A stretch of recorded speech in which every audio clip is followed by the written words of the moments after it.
So what exactly does a presidential administration count as a win?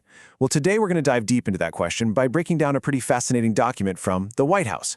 It's called 365 Wins in 365 Days, and it's basically a massive list of what the administration sees as its biggest achievements in its first year back. Think about that for a second. The whole idea is one claimed victory for every single day of the year. It's ambitious, for sure. Now, this document is jam-packed with stats, policy shifts, and executive actions. It's a lot to get through, so our goal here is to give you a clear, straightforward tour of the major claims being made. To make this all digestible, we've kind of grouped all 365 points into 4 big areas.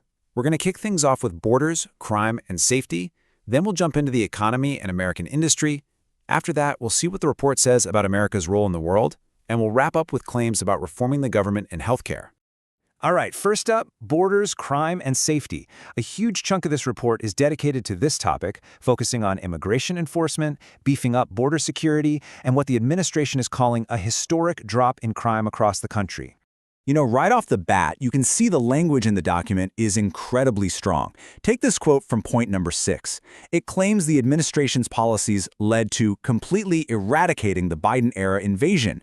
It says illegal border crossings dropped to their lowest point since the 1970s.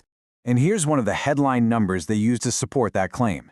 Point number 2 states that over 2.6 million illegal aliens were removed from the U.S. That's a massive figure, and the report says it's a mix of actual deportations and what it calls voluntary self-departures. So how do they say this was done?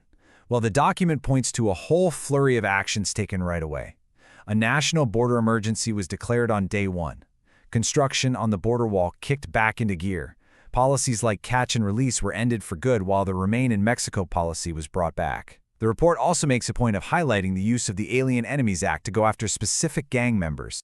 And the report connects these border policies directly to safety here at home, claiming a really significant drop in violent crime all over the country. For example, it points to the numbers you're seeing here, a supposed 6% drop in rapes, a 19% drop in robberies. And on top of that, it also claims the largest single-year drop in homicides in American history. And throughout the document, you see photos like this one from different events held during the year. This theme of really decisive action leads us right into our next section, the economy. Okay. Let's switch gears. The second major focus of this document is the economy. The claims here cover just about everything.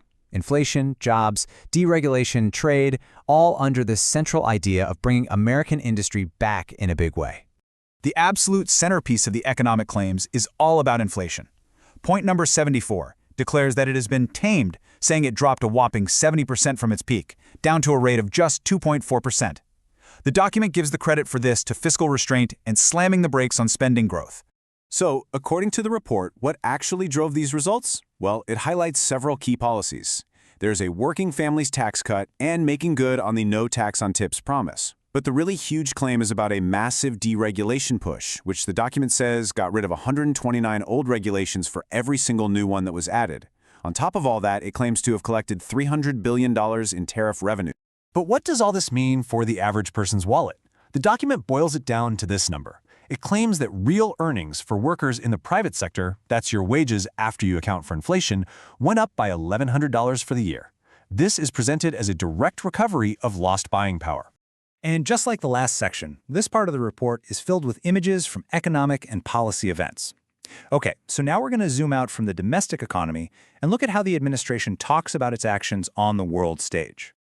All right, our third section is all about foreign policy.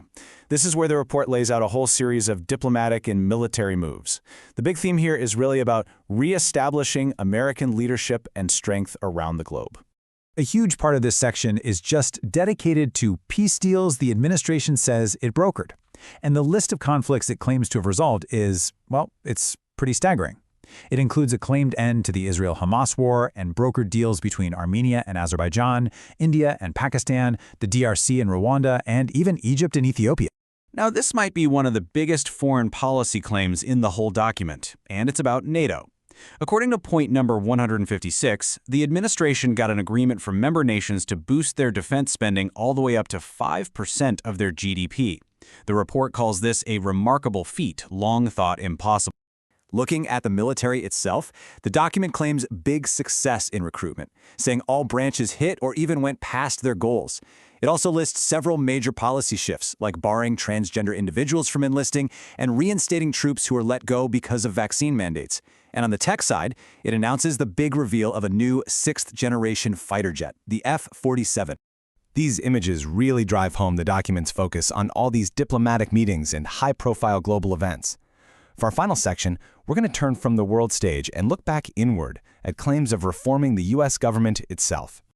We're in the home stretch now. Our final section covers the administration's claims about overhauling the government bureaucracy, as well as its big moves in healthcare and other domestic policies. To really emphasize the speed of its agenda, the document highlights a pretty amazing figure from point number 220, 228 executive orders signed in just the first year. The report says this is the most in a single term in decades and argues it was a deliberate strategy to put campaign promises into action fast. So, this gives you a quick snapshot of some of the biggest actions listed here. The report claims the administration completely got rid of all DEI offices in the federal government and even started the process of shutting down the Department of Education. In healthcare, it put in a most favored nation policy for drug prices and officially pulled the U.S. out of the World Health Organization. It also reclassified marijuana as a Schedule III substance. And what was the bottom line from all these reforms, according to the document? The big number it gives is an estimated $215 billion in savings, which it breaks down as being equal to over $1,300 for every U.S. taxpayer. Whew, okay, that was a whirlwind tour, and honestly, in this quick overview, we've only been able to scratch the surface of the 365 points in this huge report. Every single claim, from the economy to the world stage, is detailed in the full source document, and it really offers the administration's complete view on its first year. For anyone who wants to go deeper and look at every claim for themselves, the whole thing has been put together and published. 365 wins in 365 days. President Trump's return marks new era of success. Prosperity Kindle edition by the White House is available on Amazon and is narrated by Tom Brooks. Coming soon to Audible.com.